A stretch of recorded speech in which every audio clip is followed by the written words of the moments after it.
34,000 feet, 143 souls, 2 pilots down. At 3:48 p.m. Eastern, somewhere over northern Alabama, Flight Attendant Donna Holloway stood in the open cockpit doorway and screamed into the cabin. Can anyone fly this plane? Behind her, Captain Ross Beckett was slumped against the center console, pulse 52. First Officer Nolan Greer lay crumpled on the floor. The master caution light blinked amber across instruments no conscious crew member could read. 4 seconds of silence. At cruise altitude, silence is the loudest sound there is. Then, in the last row, seat 38C, middle seat next to the lavatory, a thin, homeless boy in an olive green jacket 2 sizes too large closed the book in his lap. He stood up. He stepped into the aisle, and he started walking toward the cockpit. Every head in the cabin turned. A dozen voices erupted at once. Stop him! Grab that kid! He's going to get us all killed! Not one person shouted, "Let him through." 34,000 feet and not a single qualified hand on the yoke. That sentence alone made my chest tight the first time I read it. I'm Vance Narrator, and I spend most of my time chasing stories about people who were never supposed to be in the room when it mattered. The boy in the last row, the one who just closed his book, he's about to walk 38 rows toward the front of that plane, and every single person between here and that cockpit door is going to try to stop him. Months earlier, on a Tuesday morning cold enough to see his own breath, Freddy Palmer sat on a plastic milk crate outside the perimeter fence of Centennial Airport, a small general aviation field south of Denver. He was 13 then. He had been homeless for 6 days. Everything he owned fit inside a black backpack with a broken left zipper. 2 shirts, a toothbrush, a laminated photograph of his father, and a spiral notebook he had been filling with drawings since he was 9 years old. The notebook was open on his knees. On the page, rendered in neat block letters and ruled lines, was a cockpit instrument panel, airspeed indicator in the upper left, attitude indicator center, altimeter upper right, heading indicator below center, vertical speed to the right, turn coordinator lower left. Every gauge was labeled, every dial was to scale. At the bottom of the page, in small handwriting, 737NG PFD layout, drawn from X-Plane 12 screenshots, verified against FAA Handbook Chapter 8. He was watching a white Cessna 172 rotate off runway 28 when he heard footsteps on the gravel behind him. The man was 70 years old, white-haired, wearing a Delta Airlines cap so sun-bleached it had turned from navy to gray. His name was Walt Givens, retired. 31,000 flight hours across 3 decades. He lived alone in a small house near the airport's south perimeter, and he had noticed the boy on the milk crate every day for 2 weeks. Walt looked at the notebook, then at the boy, then back at the notebook. "Who taught you to draw an instrument scan?" "My dad. He was a crew chief, 56th Fighter Wing, Luke Air Force Base. He got his private license before I was born." "Where is he now?" Freddy closed the notebook. "He died. Pancreatic cancer. 5 weeks and 3 days ago." Walt Givens did not say he was sorry. He said, "You want to come inside? I've got a simulator in my living room that's a lot better than a milk crate." That was the beginning. Over 8 months, Walt taught Freddy on a desktop running X-Plane 12 with dual monitors and a yoke and pedal set that cost more than everything in Freddy's backpack combined. Freddy logged roughly 200 hours. He memorized the memory items for engine failure, rapid decompression, and emergency descent. He learned the glass cockpit layout of the 737NG series from simulator sessions and from Walt's patient, precise explanations. He learned ATC communication protocols, the clipped, rhythmic language of call signs and readbacks that keeps the sky organized. He never sat in a real cockpit, but he could close his eyes and touch every switch on the overhead panel of a 737-800 from memory. Walt never asked where Freddy slept. Freddy never volunteered the answer. Some lessons don't require a home address.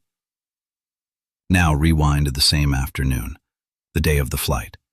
1:15 p.m. Mountain Time. Gerald Whitmore sat in the Pinnacle Airlines Admirals Club at Denver International Airport, a Breitling Navitimer on his left wrist reading the time in 3 zones. He was 58, silver-haired, tailored Navy suit, and Senior Vice President of Operations at Ridgeline Aerospace Group, a major avionics subcontractor that had just secured a $140 million firmware contract for autothrottle systems across 3 domestic carriers. He was reviewing a quarterly earnings call script on his iPad when a notification slid down from the top of the screen. Subject line: RE, RE-T9 Field Report, Urgent. Gerald glanced at it for half a second, then swiped it away. He had a connecting flight to make. 2 hours later, both men boarded Pinnacle Airlines Flight 2234, Denver to Atlanta, scheduled arrival 7:14 p.m. Eastern. Gerald turned left into first class, seat 3A. Freddy turned right. He walked the full length of the cabin, 38 rows, past business travelers and families and a woman in row 12 who pulled her handbag closer to her body as he passed. Freddy noticed. He said nothing. He sat down in 38C, opened the FAA Pilot's Handbook of Aeronautical Knowledge to Chapter 6, and began reading.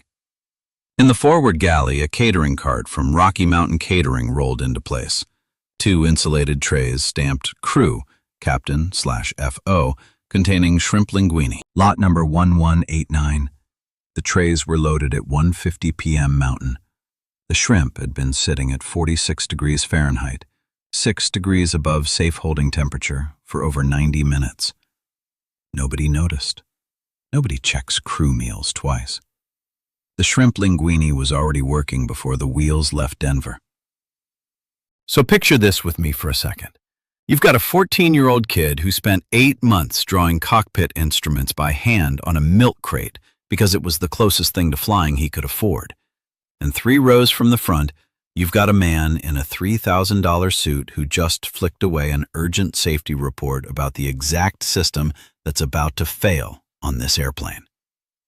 2 people, same flight, same recycled air, and neither one has any idea the other exists. Life sets up its cruelest jokes real quiet, doesn't it? Because that tray of shrimp linguine nobody thought to double-check, that's the thing that's about to force these 2 worlds into the same 6 by 8 foot cockpit. Back to 3:48 p.m. The question still echoing. In first class, a man stood up immediately. Silver hair, navy suit, the posture of someone accustomed to being in charge. Gerald Whitmore walked toward the cockpit with the confidence of a man who had 6,000 hours in logbooks and a Gulfstream G650 type rating on his certificate. Passengers watched him pass and visibly relaxed. Broad shoulders, expensive watch, gray at the temples. This was the man. Donna stepped aside. Gerald entered the cockpit, lowered himself into the left seat, and gripped the yoke with both hands. He stared at the primary flight display. The instruments stared back. Collins Aerospace, not Honeywell. Not the plain view suite he knew from the Gulfstream. Different layout, different symbology, different logic. Gerald's jaw tightened. His hands did not move. 38 rows back, Freddie Palmer felt the book in his hands go heavy. He set it on the middle seat, opened his backpack, pulled out the spiral notebook, and turned to the page labeled 737NG, Emergency Comms. His father's voice, quiet and clear in his memory. Fly the airplane first. Everything else is second. He stood up. The overhead bin caught the top of his head. He stepped into the aisle. Douglas Crawford, seat 38A, 45 years old, broad-shouldered, an accountant from Colorado Springs, closed his hand around Freddy's wrist. Thick fingers, firm grip. Sit down, kid. Let the adults handle this. Freddy looked at the hand, then at the man. Sir, I can fly this plane. Crawford laughed, a single, sharp sound. Freddy did not smile. He peeled Crawford's fingers off his wrist, one by one, the way you remove a zip tie, calmly, with purpose, and stepped into the aisle. He made it 10 rows before the second wall. A woman in row 28 saw him walking forward and shouted, "Someone stop that boy! He's heading for the cockpit!" 3 passengers stood, arms crossed. A retired police officer named Ray Goodwin, 50 years old, still built like a man who ran toward trouble, spread both arms wide in the aisle. "Nobody gets into that cockpit. Federal law." Freddy stopped. He did not try to push through. He spoke clearly, loud enough for 5 rows to hear. "Both pilots are unconscious. The autopilot is holding heading and altitude, but we are 40 minutes from Atlanta and flying toward a thunderstorm cell south of the field. In approximately 30 minutes, if no one adjusts the flight path and executes a landing, the autopilot will not save us. I have 200 hours on a Boeing 737 simulator. I know the Atlanta center frequency is 132.45. I know the reference landing speed for this aircraft at current weight is approximately 139 knots. You can stop me, or you can let me try to save 143 lives." 7 seconds of silence. Ray Goodwin did not move. His wife, seated beside him, reached up and pulled his arm down. "Ray, let him go." Ray stepped aside. Freddy walked on. Row 14. Phyllis Broom rose from seat 14D and blocked the aisle with her entire body. Not aggressive, not angry. Her eyes were wet. "Sweetheart, you are a child. I am not letting you walk in there and die." Freddy unzipped his backpack and pulled out the spiral notebook. He opened it to the 737NG cockpit layout and held it up so she could see. 40 pages. Every instrument drawn by hand, every label precise.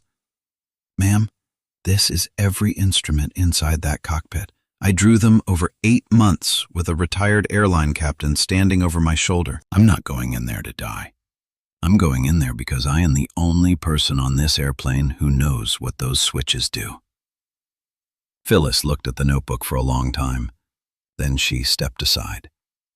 As Freddy passed, she placed one hand on his shoulder and squeezed. She did not say a word. The cockpit door. Donna Holloway stood in front of it, arms folded.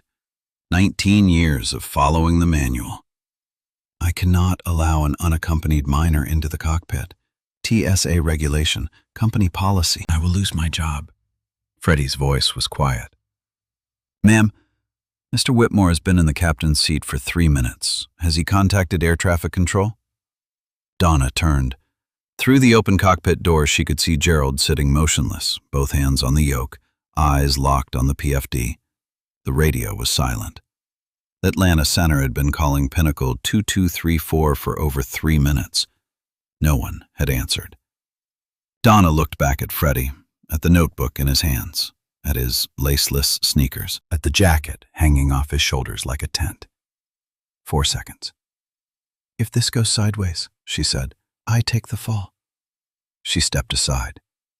Freddy reached the cockpit door and Gerald Whitmore turned in the captain's seat. His reaction was the most violent of all 5. "No, absolutely not. Get out, now! I am handling this." Freddy did not retreat.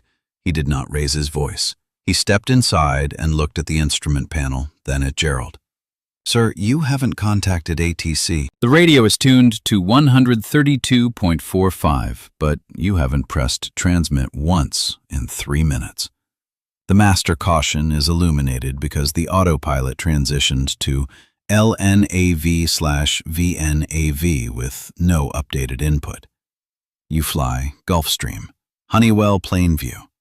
This is a Collins display, different layout, different logic. And if you accidentally press the toga switch on the thrust lever right now, this aircraft will pitch up 15 degrees at 34,000 feet and lose flyable airspeed in 8 seconds. Gerald said nothing. His hands were shaking on the yoke. Freddy did not ask for the seat. He pulled the first officer's chair back, sat down in the right seat, reached across Gerald's body, and pressed the transmit button on the radio panel. Atlanta Center, Pinnacle 2234. Freddie Palmer did not wait for permission. He acted. Sandra Klein was on her 4th hour at the Atlanta Tracon scope, Sector 32, when the transmission came through. She had been trying to raise Pinnacle 2234 for 3 minutes and 40 seconds. The radar tag was drifting 2 degrees right of course. No response on 132.45. Then a voice. Young, steady, clipped. Atlanta Center, Pinnacle 2234, we have a medical emergency. Both flight crew are incapacitated, requesting immediate vectors to nearest suitable airport. Souls on board 143. Sandra's hand stopped over her trackball. She keyed her mic. Pinnacle 2234, Atlanta Center copies your emergency. Squawk 7700. Say qualifications of person at the controls. Freddy did not hesitate. Ma'am, I am a 14-year-old passenger with approximately 200 hours on a desktop flight simulator and ground instruction from a retired airline captain. I hold no pilot certificate of any kind.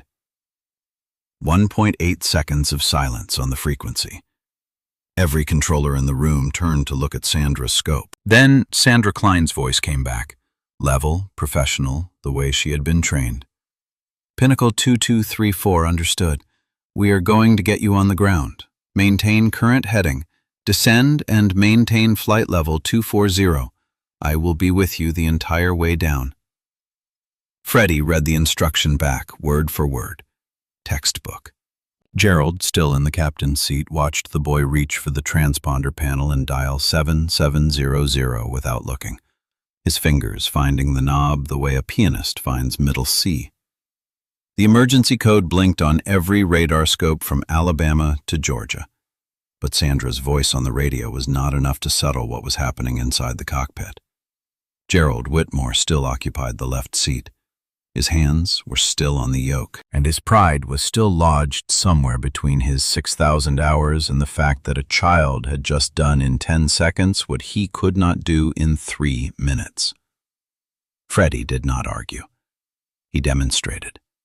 He glanced at the fuel gauges on the center instrument panel. Left tank, 5,100 pounds. Right tank, 6,300 pounds. A 1,200-pound imbalance. Mr. Whitmore, we have a fuel imbalance. 1,200 pounds heavier on the right side. If we land like this, the aircraft will pull left on touchdown. We need to open the crossfeed valve and burn from the right tank to equalize before approach. Gerald looked at the fuel gauges. He had not noticed the imbalance. Freddy was right.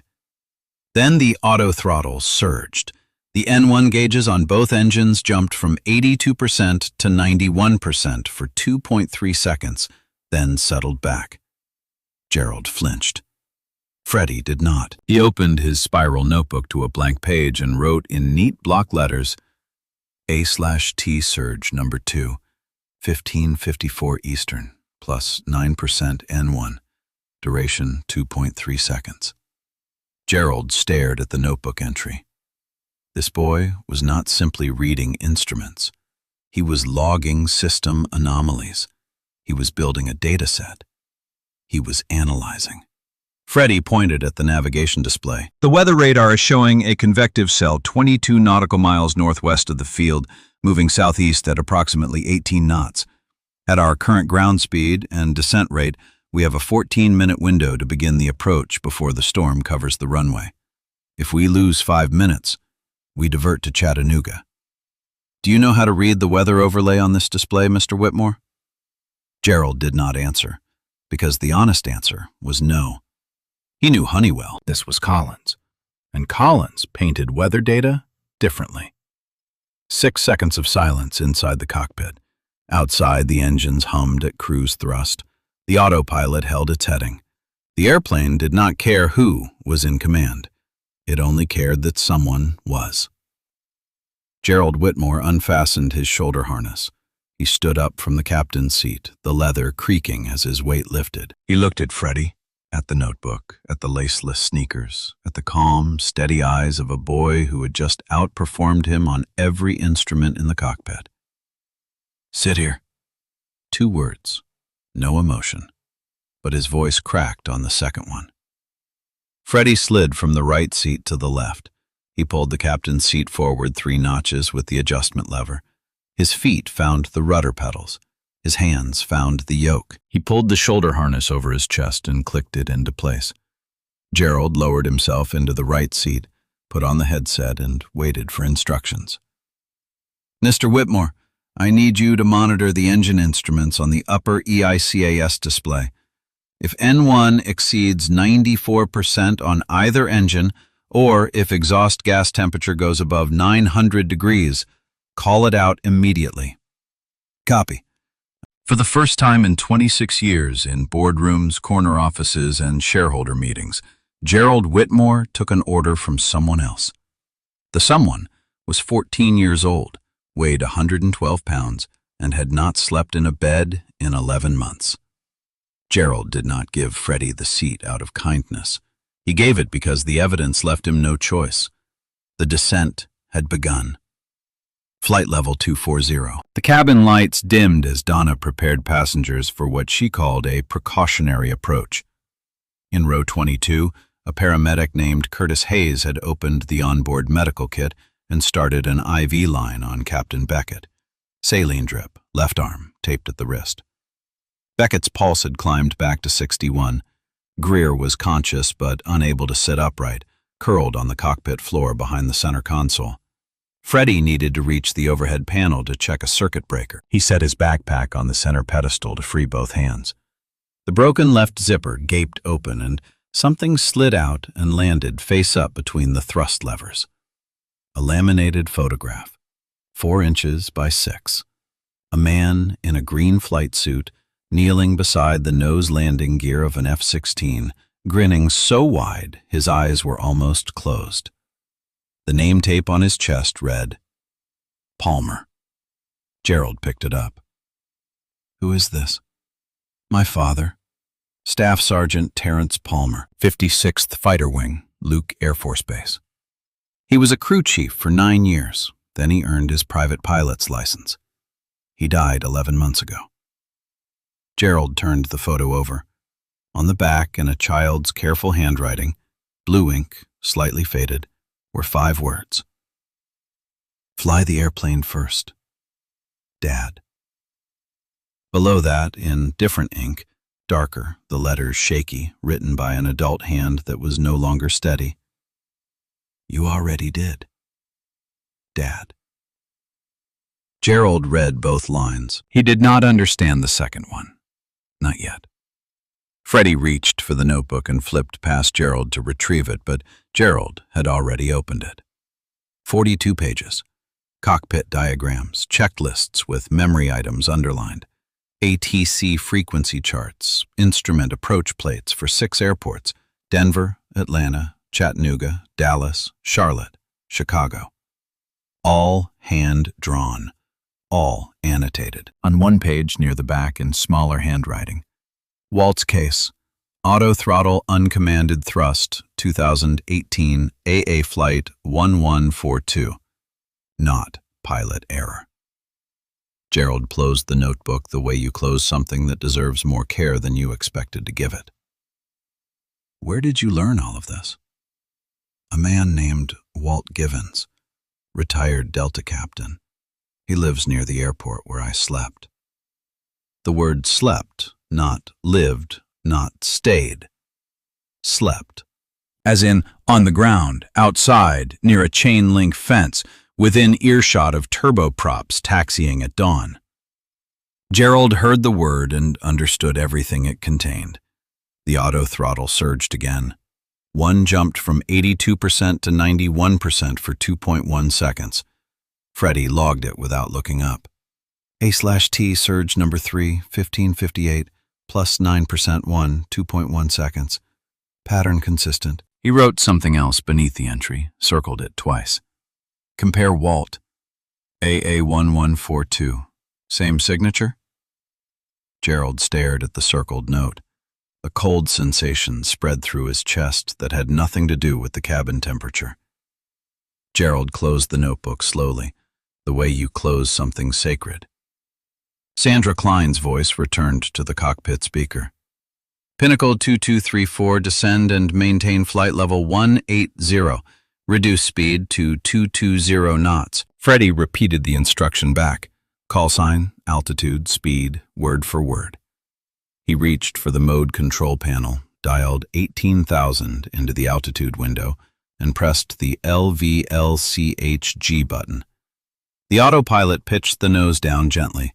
Airspeed began to bleed as the aircraft settled into its descent. Gerald watched from the right seat. For the first time, he was not watching the instruments. He was watching Freddy's hands. They moved between the MCP and the thrust levers with a rhythm that should not have been possible for someone who had never touched these controls before today. Dial, press, verify. Dial, press, verify. The same sequence Gerald had watched captains perform from jump seats on dozens of corporate flights. Except the hands doing it now belonged to a boy whose sneakers had no laces. Mr. Whitmore, read me the current fuel state. Gerald checked the gauges. Left tank, 4,800. Right tank, 5,900. Total, 10,700 pounds.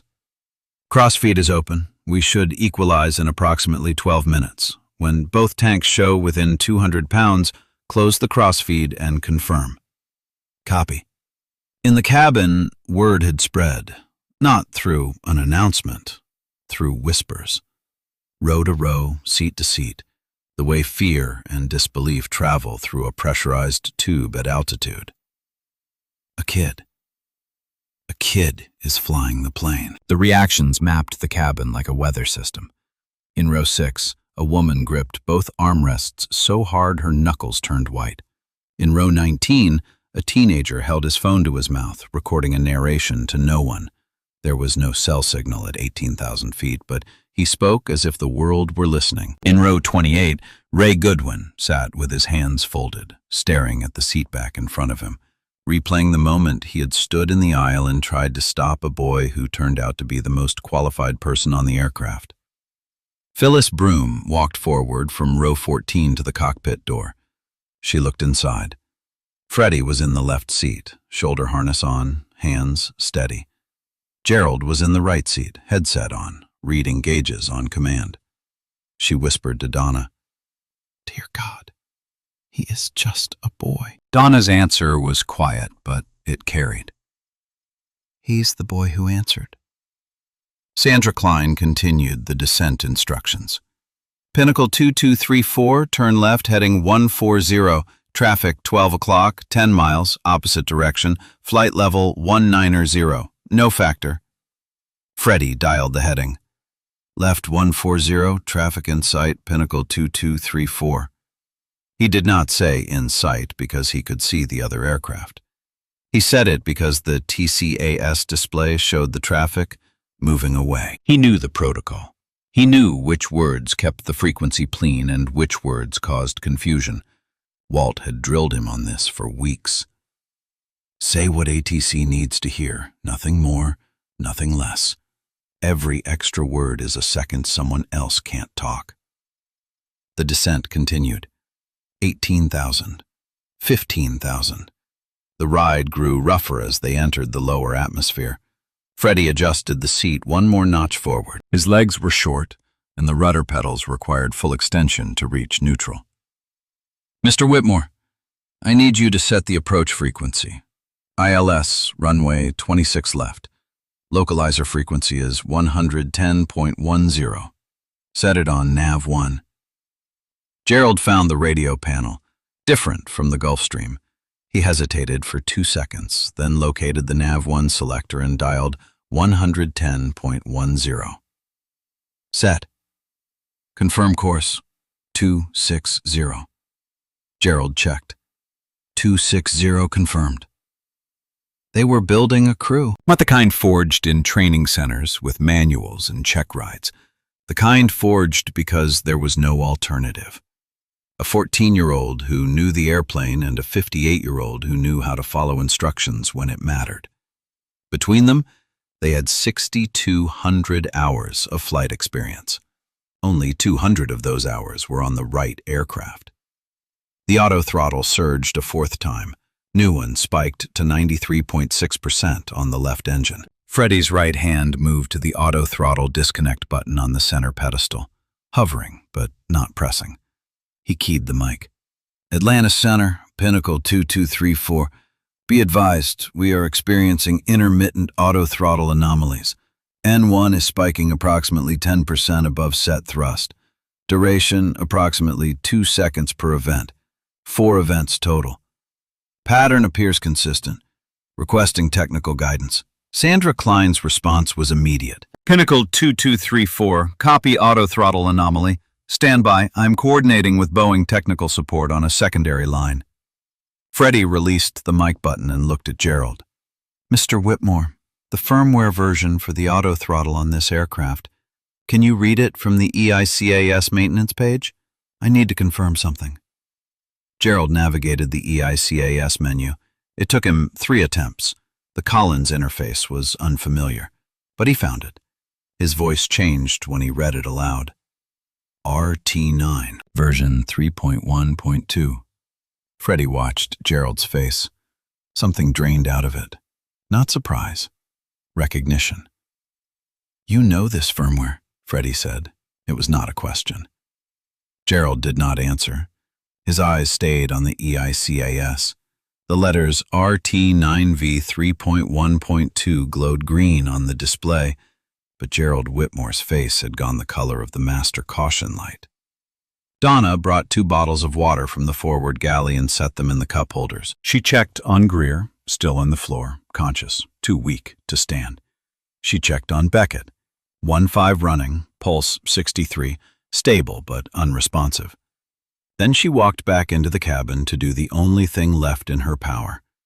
Keep 141 passengers calm while a boy they had tried to stop flew the airplane that a vice president could not.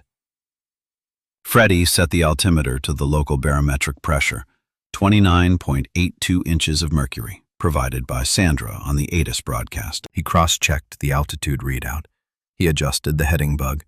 He watched the navigation display as the magenta line curved toward Atlanta, 12,000 feet. The thunderstorm cell was visible on the weather radar now, a bloom of red and yellow, 22 nautical miles northwest of the airport, crawling southeast at 18 knots. Freddy calculated in his head. At 18 knots, the storm would reach the runway 26 left approach corridor in approximately 36 minutes. They needed to be on the ground in 30. He looked at the fuel gauges. 9,200 pounds total. The crossfeed had done its work, both tanks within 180 pounds. He reached for the crossfeed valve and closed it. Crossfeed closed, fuel balanced. Mr. Whitmore, confirm. Confirmed. Left 4,600. Right 4,600. Thank you. Freddy Palmer said thank you to the man who had told him to get out of the cockpit 11 minutes earlier. He said it without irony, without sarcasm, without any of the bitterness a 14-year-old would have been entitled to feel. He said it because a good captain acknowledges good work, regardless of what happened before. Gerald heard it, and for the first time in a long while, the word thank you made him feel worse, not better. General knew exactly what was wrong with the auto-throttle. He had signed the report that ignored it. 3:59 p.m., altitude 12,000 feet, 18 minutes from the runway. The auto-throttle surged a 5th time. This time, it did not settle. No one on the left engine climbed past 94, past 95, and locked at 96.1%. The aircraft accelerated through 250 knots, the speed limit below 10,000 feet in United States airspace, and kept going. 255, 260, 264. Sandra's voice. Pinnacle 2234, I am showing you at 264 knots below 10,000. You need to slow down immediately. Freddy's hand did not hesitate. He pressed the auto-throttle disconnect button. 2 clicks, firm and deliberate. The annunciator panel flashed. A/T off. Now the thrust levers. 2 physical levers on the center pedestal were under manual control. His manual control. He pulled both levers back. The engines spooled down. Airspeed began to bleed. 255, 248, 240. He held the levers steady until the needle settled at 220. Atlanta Pinnacle 2234, auto throttle disconnected, manual thrust control, maintaining 220 knots, requesting ILS runway 26 left. In simulation, Freddy had hand-flown thrust on the 737 more than 50 times. In reality, the levers had physical resistance, a weight, and friction that no USB peripheral could replicate. The engines responded with a half-second delay that turned every adjustment into a guess and a prayer. And his hands, for the first time since he had sat down, were shaking. Sandra, Pinnacle 2234, turn left, heading 090, intercept the localizer runway 26 left. Maintain 3000 until established. Cleared, ILS. Runway 26 left approach. Freddy read it back, dialed the heading, set 3000 in the altitude window. His right hand held the thrust levers. His left hand managed the mode control panel. His eyes scanned airspeed, attitude, altitude. The triad Walt had made him recite until it was reflex. Then Freddy said, without turning from the instruments, "Mr. Whitmore, RT9 version 3.1.2 is manufactured by Ridgeline Aerospace. You are Senior Vice President of Operations at Ridgeline Aerospace. Your company built this firmware. You knew about the thrust surge anomaly before you boarded this airplane." It was not a question. Freddy had connected the dots.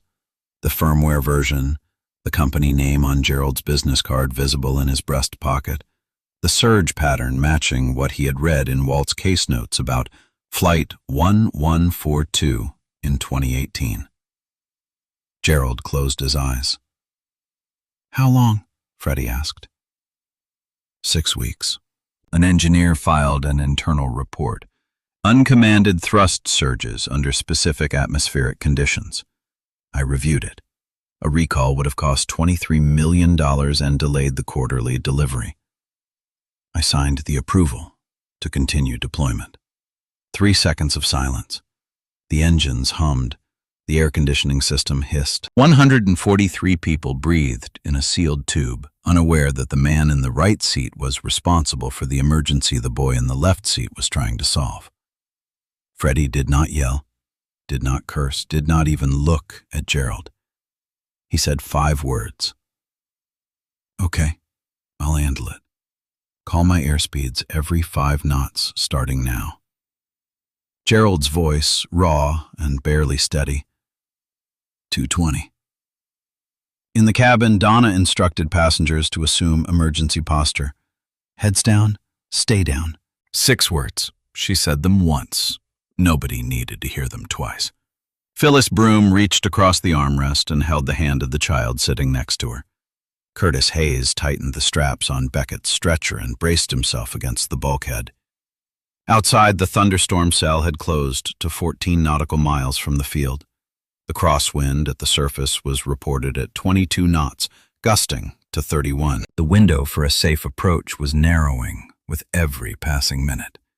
If Freddy could not stabilize the approach speed within 5 knots of VREF, 139 knots at their current landing weight, the aircraft would either float past the touchdown zone or hit the runway too hard. The autopilot could still steer, but from here on, every ounce of thrust was in Freddy's hands. Altitude, 3,000 feet. Sandra Klein's voice came through the speaker, clear and measured. "Pinnacle 2234, you are 8 miles from the runway. Turn left, heading 250 to intercept the localizer." Freddy dialed the heading. The aircraft banked gently, nose tracking toward the invisible electronic beam that would guide them to runway 26 left. On the primary flight display, the localizer needle drifted left, then centered. The diamond below it, the glide slope indicator, began to move. Localizer alive. Localizer captured. Freddy activated the app mode on the mode control panel. The autopilot locked onto the localizer signal and began tracking the centerline. Airspeed, 200 knots and decelerating. "Pinnacle 2234, you're on the localizer. Glide slope intercept in approximately 1 mile. Winds 270 at 24, gusting 33. Runway visual range greater than 6,000. You are cleared to land, runway 26 left. Cleared to land, 26 left, pinnacle 2234. Freddy extended the flaps, first to 5 degrees, then to 15. The aircraft slowed and the nose pitched up slightly as the added drag took hold. He adjusted the thrust levers, a quarter-inch forward, to hold 145 knots. That was VREF plus 6, 139 knots for the reference speed, plus a 6-knot buffer for the gusting crosswind. Walt had taught him that. Always add half the gust factor to VREF. The extra speed is cheap insurance. The glide slope diamond descended, reached the center of the display, and locked. The aircraft began its 3-degree descent, approximately 700 feet per minute toward the runway. Freddy's left hand flew between the MCP and the yoke. His right hand nursed the thrust levers, making corrections so small they were measured in millimeters. Then, through the cockpit speaker, a different voice, older, gravelly, calm the way a river is calm. Not because it has stopped moving, but because it has been moving for a very long time. Freddy, it's Walt. Sandra Klein, on a separate frequency, had reached out to the FAA regional coordinator, who had identified Walt Givens from Freddy's earlier reference. They found his number in the retired airman database. Walt answered on the first ring. He had been watching the news. He knew. Freddy, listen to me. You have done this approach 50 times in my living room. This is the same approach. The airplane is bigger, the stakes are real, but the procedure is identical. Trust your scan. Airspeed, attitude, altitude. Say it back. Airspeed, attitude, altitude. That's my boy. Now, the auto throttle. Describe the surge pattern. Uncommanded thrust increase, 9 to 14% above set N1, duration approximately 2 seconds, 5 events in 12 minutes. Consistent with atmospheric turbulence input to the alpha vane sensor. Walt's voice went quiet for a moment. When he spoke again, it carried a weight that 8 years of silence had not softened. Freddy, that is the exact surge signature from my flight. American Airlines Flight 1142, November 2018. Same firmware. RT9. I reported it. They called it pilot error. They pulled my certificate. Sandra Klein, monitoring the patch, said nothing, but her supervisor was already writing. Gerald Whitmore, in the right seat, stared at the glare shield. His company had not only built the defective firmware, his company had let a pilot take the blame for it 8 years ago, and he had signed the document that kept the defect in the field. Freddy did not pause. Walt, I hear you. We're going to prove it today. But right now I need to land this airplane. Talk me through the flare. You'll cross the threshold at 50 feet. At 30 feet, begin the flare. Pull back gently on the yoke, about 2 degrees of pitch. Hold it. Let the speed bleed. The mains will touch first. The moment you feel them touch, spoilers will deploy automatically. Pull the thrust levers to idle, then into reverse. Don't chase the center line with the rudder. Just hold the nose straight and let it settle. Copy. 2,000 feet, 1,500, 1,000. The runway lights were visible now through the windshield. 2 parallel rows of white converging toward a point that Freddy had only ever seen on a 27-inch monitor in a living room in Colorado. The lights were brighter than simulation. The world outside was larger. 800 feet. Sandra's voice. Pinnacle 2234 on glide slope on course, looking good. 500 feet. The crosswind hit. A gust from the right pushed the aircraft left. Freddy applied right aileron and left rudder, the wing-low method, the side-slip technique Walt had made him practice on the simulator until it was muscle memory. The aircraft crabbed, then straightened. Gerald called airspeeds. 145, 143, 141, 144. 300 feet. 200 feet. Decision altitude. This was the moment. Below 200 feet above the ground, the pilot must look up from the instruments, see the runway, and choose, land or go around. Freddy pressed the autopilot disconnect button. 2 tones sounded. The yoke was alive in his hands. For the first time in his life, Freddy Palmer was flying a real airplane. The wind shoved the nose left. He corrected.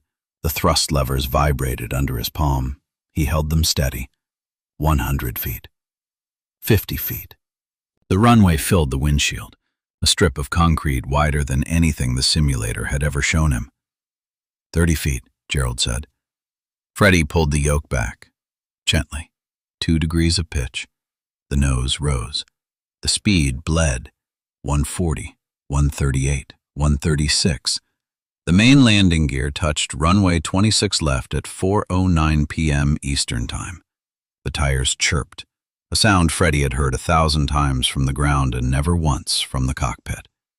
The spoilers deployed. Freddy pulled the thrust levers to idle and then into full reverse.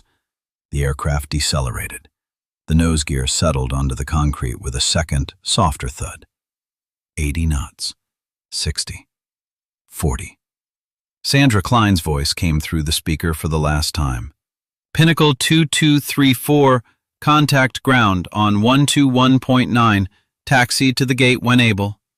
A pause. And Freddy, welcome to Atlanta. Freddy's hands were still on the yoke. They were trembling. He did not let go for 11 seconds. Walt's voice, barely above a whisper on the phone patch. You greased it. 450 feet per minute at touchdown, not exactly greased. Everyone's alive. That's a greaser in my book. A pause. Your daddy would have been proud, son. I know I am. Freddy let go of the yoke. Then he let go of 11 months of holding everything together. Fire trucks and ambulances lined both sides of runway 26 left, red and white lights cycling in the fading afternoon. Captain Beckett and First Officer Greer were transported by ambulance to Grady Memorial Hospital. Diagnosis: severe acute gastroenteritis, caused by Vibrio parahemolyticus, traced to the crew meal. Shrimp linguine from Rocky Mountain Catering, lot number 1189, stored above safe temperature for 90 minutes before departure. Both would make a full recovery within 72 hours.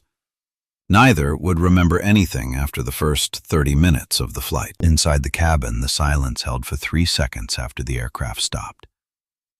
Then Phyllis Broom began to clap. Slowly, one pair of hands at a time, the applause spread, row by row, the way the whispers had spread an hour earlier, but now carrying the opposite charge. Ray Goodwin stood up and clapped until his palms were red. Douglas Crawford, the man who had grabbed Freddy's wrist in row 38, pressed both hands against his face and did not remove them for a long time. Freddy unbuckled the captain's harness, stepped out of the left seat, and walked back through the cabin toward 38C. He picked up his backpack from the middle seat, zipped it shut, the left zipper still broken, and joined the line of passengers waiting for the forward door to open. Donna Holloway stopped him at the front of the cabin. Her eyes were rimmed with red, but her voice was steady. You don't go out that way today. She walked him to the jet bridge first, ahead of every other passenger, ahead of first class, ahead of Gerald Whitmore. Gerald caught up to Freddy on the jet bridge. The fluorescent lights buzzed overhead. Gerald's tie was loosened. His Breitling read 4:16 p.m. I owe you more than I can say in a hallway. Not just for today, for a report I should never have buried. For a pilot I should never have let them blame. Freddy adjusted his backpack strap. You caught the fuel crossfeed imbalance, Mr. Whitmore. That mattered. That doesn't erase what I did. No, it doesn't. But you're going to fix it. Gerald reached into his breast pocket and pulled out a business card. White cardstock, embossed lettering, Ridgeline Aerospace Group. He turned it over and wrote a phone number on the back with a pen from his jacket. This is my personal cell. When you're old enough for flight school, And I mean the day you're old enough. You call this number. I will pay for every hour, tuition, housing, simulator time, all of it. Embry-Riddle Aeronautical University, or whatever school you choose. Freddy took the card. He did not say thank you. He said, "I'll earn it." At the end of the jet bridge, the terminal gate opened into the arrivals hall of Hartsfield-Jackson Atlanta International Airport. Standing at the edge of the crowd behind the rope barrier was a woman Freddy had never met. Loretta Palmer, 72 years old, wearing a lavender dress she had ironed twice that morning, holding a hand-drawn sign in shaky block letters. Freddy. Freddy saw the sign. He did not run. He walked toward her slowly, the way you approach something you have been hoping is real for a very long time. Loretta opened her arms. The backpack slid off his shoulder and hit the floor. She pulled him in, and for the first time in 11 months, someone held him without asking anything in return. Donna Holloway watched from the jet bridge door. She had 19 years of passengers behind her. She had never seen one walk off an airplane the way Freddy Palmer did, as if he were arriving at the beginning of something, not the end. That evening in Loretta's small house in College Park, a neighborhood 3 miles from the airport where the walls were thin and the porch light had been left on since morning, Freddy called Walt on Loretta's landline. A rotary phone, cream-colored, screwed into the kitchen wall. Walt answered before the first ring finished. "I watched the whole thing on the news, Freddy. Every station. They're calling you the youngest person to ever manage a cockpit emergency in U.S. commercial aviation history. I'm calling to say thank you, Walt, for every hour in your living room. You don't owe me a thank you, son. You owe yourself the next step." At 11:43 p.m. Eastern Time, Gerald Whitmore sat on the edge of a hotel bed in the Marriott near the airport. He was still wearing the Navy suit. His Breitling read the time in 3 zones, and all 3 were past midnight somewhere. He opened his laptop and composed an email to the FAA Aviation Safety Hotline, the agency's formal whistleblower channel. The email was 1,200 words. The subject line was 3. I knew. He attached the internal engineering report from 6 weeks ago. He attached the deployment approval with his signature. He attached the incident data from Walt Givens' case, Flight 1142, which he had downloaded from the NTSB public database an hour earlier. He pressed send. Ridgeline Aerospace Group would face a formal investigation within 90 days. Gerald would lose his position, his stock options, valued at $2.8 million, and his reputation in the industry. The FAA would reopen the case of retired Captain Walt Givens. Walt's air transport pilot certificate would be reinstated 14 months later with a letter of formal apology. Freddy slept in a bed that night. For the first time in 11 months, he did not dream about airports. Here's something I don't usually share. Years ago, I sat in a room full of people who all had degrees and titles and the right handshake, and I knew the answer to the problem on the table, knew it cold. But I didn't speak up, because nothing about me looked like the person who was supposed to have that answer. I just sat there. Freddy didn't sit there. Freddy walked 38 rows through a plane full of people telling him to stop, and he pressed the transmit button anyway. I think about that a lot now. How many rooms I've been in where the most capable person never got to the mic, not because they couldn't, but because everyone between the last row and the cockpit door told them they didn't belong there. This story isn't really about a plane. You know that by now. 3 weeks later, Freddy sat in Walt Givens' living room in Colorado, cross-legged on the same carpet where he had first learned to read an attitude indicator. The desktop simulator was running, dual monitors, yoke and pedals, the same setup that had given him 200 hours and one impossible afternoon. Loretta had bought the plane ticket, round trip, Denver to Atlanta and back. Walt loaded the ILS runway 26 left approach into Atlanta. Freddy laughed. A real laugh. The kind that comes from the chest instead of the throat. I think I've done this one before. Do it again. This time, grease it. The simulator hummed. Freddy's hands moved over the yoke with the ease of someone who had already done the hardest version of this and survived. But something was different. On the desk beside the keyboard, his spiral notebook was open to a new page. The first page in 11 months that was not drawn from necessity. No emergency checklists, no memory items, no ATC frequencies copied under lamplight near a chain-link fence. This page was a sketch of a cockpit that did not exist yet. Clean lines, original layout, his design, his future. Walt sipped coffee and watched the boy who had landed a 737 with no license, no shoes, and no fear practice the same approach as if it were the first time. He said nothing. Some lessons do not need a teacher anymore. A boy who had nothing gave everything he knew. A man who had everything gave up the one thing that cost him most: the truth. And somewhere between a living room simulator and a real runway, the distance between those two lives disappeared. If this story gave you a little more faith that the right person can show up in the wrong moment, a subscribe and a like help us keep telling these quiet, stubborn, kind stories. And if you know someone who needs to hear that their skills matter more than their circumstances, share this. Sometimes being seen is the thing that changes everything.